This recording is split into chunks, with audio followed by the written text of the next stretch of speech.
सुफियान यार, तूने आज की सबसे बड़ी और थोड़ी शॉकिंग खबर सुनी? एक ऐसी खबर आ रही है पड़ोस से हाँ, जो हम सबको अफेक्ट कर सकती है। कौन सी खबर सोहराब? जियोपॉलिटिकल फ्रंट पे तो काफी कुछ चल ही रहा है, बट ऐसी क्या नई बात हो गई? नहीं, ये बिल्कुल अलग है। This is about digital life. Okay, Nepal has banned 26 social media apps. And I'm not talking about some small unknown apps. I'm talking about the giants. Facebook, Instagram, WhatsApp, YouTube, X, LinkedIn, सब बंद. Just like that. Wait what? All of them एक साथ? मतलब अचानक से? How is that even possible for a democracy? Right? इसका official reason क्या दिया उन्होंने? So the on-paper reason is that these global tech companies failed to comply with Nepal's new government rules.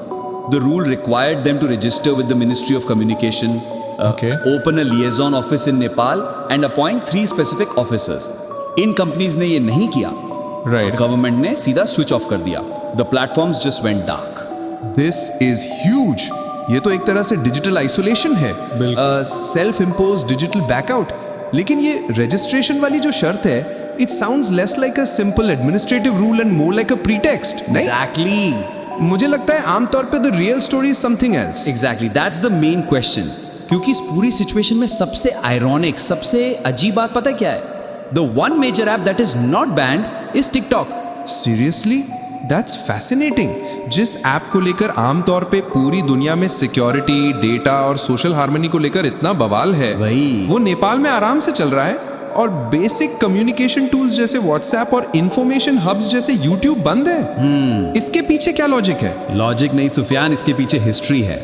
याद है पिछले साल नवंबर में नेपाल ने टिकटॉक को बैन किया था बिकॉज ऑफ सोशल हार्मनी का रीजन देकर. उसके बाद TikTok went into negotiations with the government, agreed to their terms, registered locally, and the ban was lifted. हाँ, ओके. तो अब एक पैटर्न साफ नजर आ रहा है. The message is clear.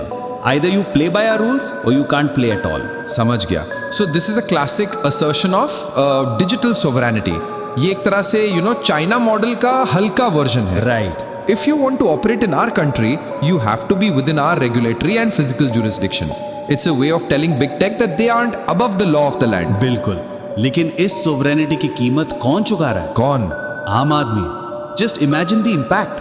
वो फैमिलीज जो विदेश में बैठे रिलेटिव्स से व्हाट्सएप पर वीडियो कॉल करती हैं, वो छोटे छोटे बिजनेसेस जो इंस्टाग्राम और फेसबुक पर अपना सामान बेचकर गुजारा करते हैं, उनका क्या? एक झटके में उनका पूरा कम्युनिकेशन सिस्टम, उनका पूरा बिजनेस मॉडल ठप हो गया. Absolutely. This is not just an attack on freedom of speech. ये वहाँ की डिजिटल इकोनॉमी पे एक सर्जिकल स्ट्राइक है. Especially the small scale entrepreneurs and creators. सोचो, काठमांडू में बैठा कोई आर्टिस्ट है या पोखरा में कोई टूर गाइड है, उनके लिए तो फेसबुक और इंस्टाग्राम ही उनकी ग्लोबल विंडो, उनकी दुकान थी. Right. That is now shut. और ये सिर्फ बिजनेस की बात नहीं है. It's about access to information. YouTube is a massive educational tool. Of course, X is a source of real time news. इसको बंद करना मतलब अपने ही सिटीजन्स को ग्लोबल कॉन्वर्सेशन से काट देना. इससे डर का माहौल भी तो बनेगा ना कि अगर गवर्नमेंट को कोई पॉलिटिकल नैरेटिव या कोई प्रोटेस्ट पसंद नहीं आया तो वो सीधा आपकी आवाज का बटन ही ऑफ कर सकती है. Exactly my point about this being a pretext. The real issue here seems to be control and censorship. जब आप एक कंपनी को कहते हो कि एक ग्रीवेंस ऑफिसर अपॉइंट करो, तो इसका अगला लॉजिकल स्टेप क्या होगा? ये कंटेंट हमारे हिसाब से ठीक नहीं है, इसको 24 घंटे के अंदर हटाओ, या हमें इस यूजर का डेटा दो क्योंकि ये स्टेट के खिलाफ बोल रहा है. It's a very slippery slope from regulation to outright authoritarian control. True, it sets a very dangerous precedent for other democracies as well. लेकिन let's just for a moment play devil's advocate. क्या इन big tech companies की भी कोई accountability नहीं बनती? ये इतनी पावरफुल हो गई हैं कि इन पर नेशनल लॉस आसानी से लागू नहीं होते. राइट. शायद नेपाल का तरीका एक्सट्रीम है, but the fundamental question they are asking, how to make big tech accountable, is not entirely wrong, is it?